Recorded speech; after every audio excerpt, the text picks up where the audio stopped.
here with another product review. This time it's a 40 amp EV charger by EVGOER. This is their latest and greatest new product that just is releasing this month.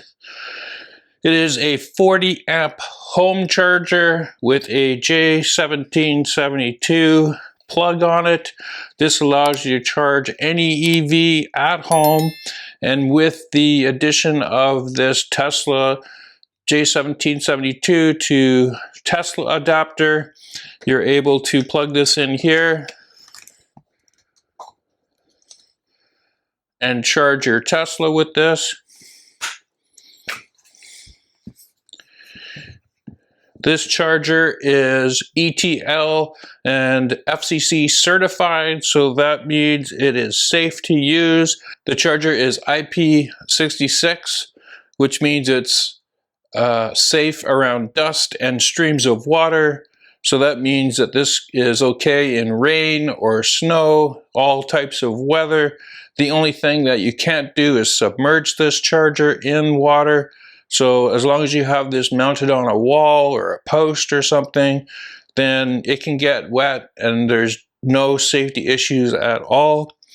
Here's everything that comes in the box. I'll just go over each of the items. It starts with a manual to show you how to use the charger.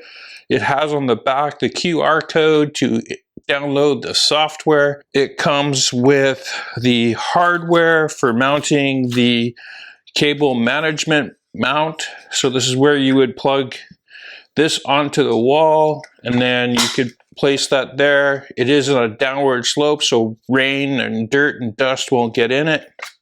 So that's good. It does come with a dust cover that's attached, so that's pretty good. The cable is 21 feet long from this point here to the end of the charger, so that's plenty long. The cable thickness is pretty thick for a 40 amp charger, but we do have to remember that this charger here can be hardwired, and that will allow you to charge at 48 amps. So the cable has to at least be able to be supporting 48 amps. It comes with a mounting bracket that goes on the back, and there's a arrow right here that points up, so you'll screw this to the wall like this and then mount the charger to it. So I'll show you that. It's really simple to do. One of the best features of this EV charger is it has RFID cards that come with it. So they give you two. You put one away as a backup, but what you'll be able to do is leave this in a public area, and then no one can use it, because the way to start this charger is either using the iOS app or swiping the card. Now, you swipe right here over top of where it says the name. So you just swipe right there, and that'll start the charge. And if you swipe again, that's going to stop the charge. So that's a pretty good function to have for a charger that's outside where other people could use it. Another thing that's really nice is the power cord that comes with this one. It's about 18 inches long. Most of them are about 10 inches or 12 inches. So this has to be mounted really close to the 1450 outlet. This one gives you a little bit more flexibility, which is nice. Now, on the device itself, we have an LCD screen at the top that will let you know what voltage and amps are being drawn by the charger or your car.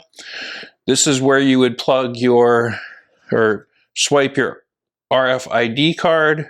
On the side here, we have a power button for safety, so you can turn that off or on, or in the event of something going on, you could quickly just turn it off. You don't have to panic and try and unplug it. You can just press this button and that will turn it off completely. On this side here, they do have the FCC and ETL certification sticker on it. This is a 40 amp charger, so to plug it into a 1450, to utilize the entire 40 amps, you're going to need a 50 amp breaker. If you do not have a 50 amp breaker, then you're going to want to set this to a maximum amps that match 80% of your breaker. So if you have a 40 amp breaker, then you're going to want to set this to 32 amps. Now, because this charger is a 40 amp charger, if your car is not capable of charging at those rates, you'll still charge at the maximum charge rate of your car. And as an example, the standard range or rear wheel drive Tesla Model 3, its maximum charge rate is 32 amps. So no matter how high you turn this up to, you're only going to get 32 amps. So just be aware that this is not going to go beyond the capability of your car. Let's go ahead. We'll mount this on the wall, and then I'll go through showing you how to use the Smart app, and then how to initiate a charge using the RFID tag cards. And then we'll take a look at the charge rates in my car. Anyway, let's go ahead and take a look at that. Once again, the arrow is pointed up. And what you're going to do is put a level on here to make sure that it's level. And then I've gone ahead and put the mounting stuff at the back. So I'm just putting this in place. Like that. You're just going to take the charger, place it over top of this till it fits against the wall, and then snap it, lock it into place. It's now in place. It's going to go ahead and plug this in. You can see how I have my other holder here, but you could drape that over top of that. And then you can just lock that into place. You could leave it in like that. The problem with it is people walk by here and they could, because it does stick out a bit. So for me, it's better that I leave the adapter on like this and then just drape it over. Right now it says welcome to the AC charging equipment. Swipe or use the app to start the charging. So I initially thought I was supposed to put it here because that just looks like the most efficient way, but you really need to tap it up here. So now it says wait for truck to be read. Not sure what that really means, but I do know that means I need to plug in my car. So I'll go ahead. I'm plugging in the Tesla. It instantly recognizes it and goes green. And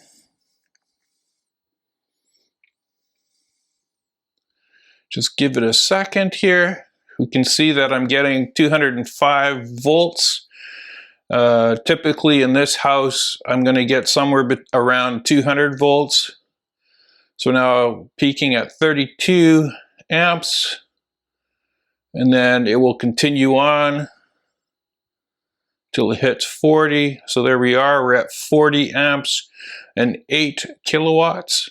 Now at my other property, I actually get 240 volts at the 40 amps. I'll show that as well. So instead of getting 8 kilowatts, I was getting 10 kilowatts. It's probably 9 point something.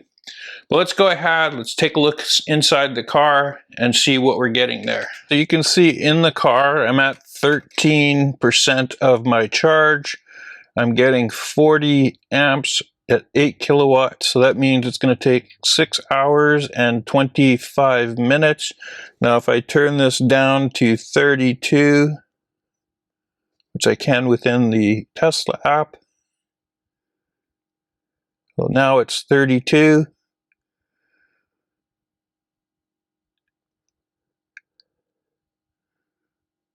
It's now recalculating, and it will take about 7.5 hours at 32. It's going up a little bit more even. So 7 hours, 40 minutes.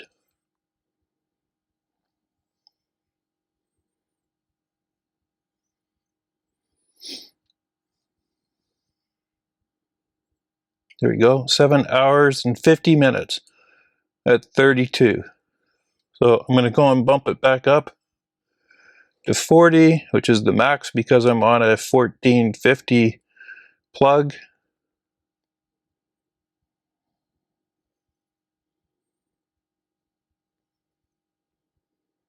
And again, we're back down below 7 hours.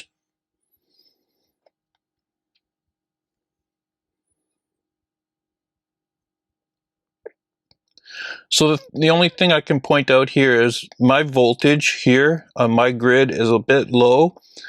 At my other property, I was getting 240 volts at the 40 amps.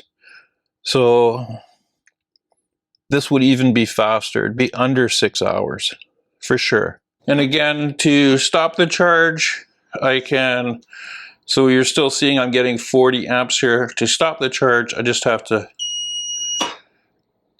and that ends the charge and will tell me I've charged for 4 minutes and I've added half a kilowatt hour.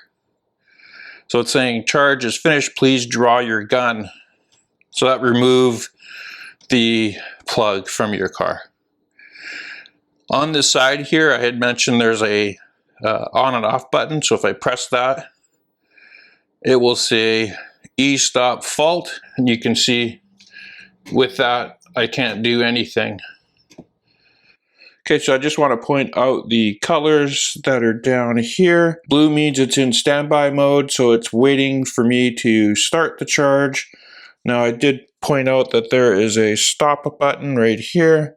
So if we press that, that turns the color to red, letting you know that it will not do a charge. So I'll go ahead and turn that off. And it'll go back to blue.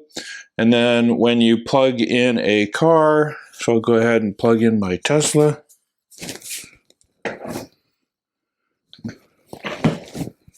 It will go green. And then to start the charge, you just swipe the card or swipe on the smart app. Either way will work. And it will stay green while it's connected to the car. So if I go ahead and stop the charge, it will stay green. Green means it's connected to the car. Here we are. I've installed the software. And now after creating my account, it asked me to add a device. So let's go ahead and add a device. Now it's gone and looked for a device. It's found the EVGOER 40 amp home charger. Now, one of the things that you got to make sure is the network that your phone is on is a 2.4 hertz network, because if it's the 5, it won't work. So I'll go ahead and I'll put in my password. I've put in my password. It's now trying to connect to the network and it's adding it to that network. So here we are. It does take a bit of time.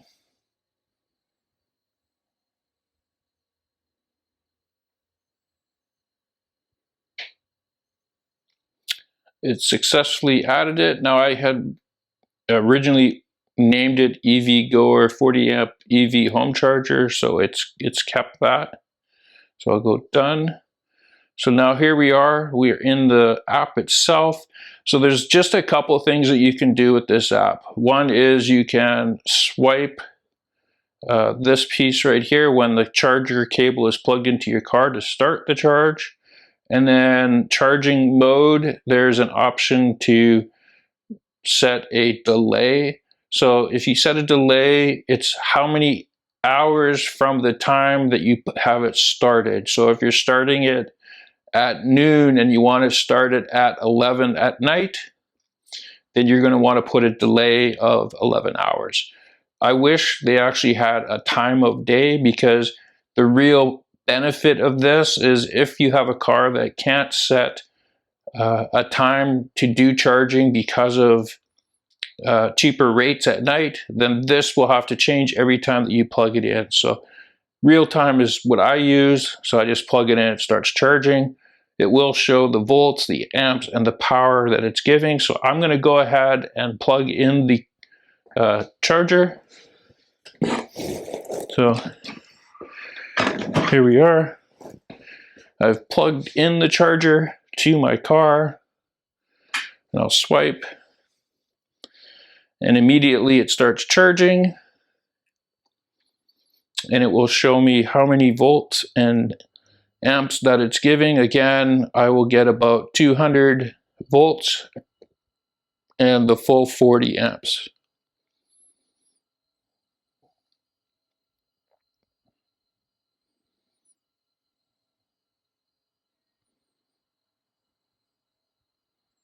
It does take up to 20 seconds, I believe, to get up to the full current. So there we are. We're at the full charge rate. We're getting 8.176 kilowatts. One of the other things you can do is you can look at a record, and so you can see all the times that I have plugged this thing in and charged. You can see I've been testing it a bit today. I did run it for 15 minutes.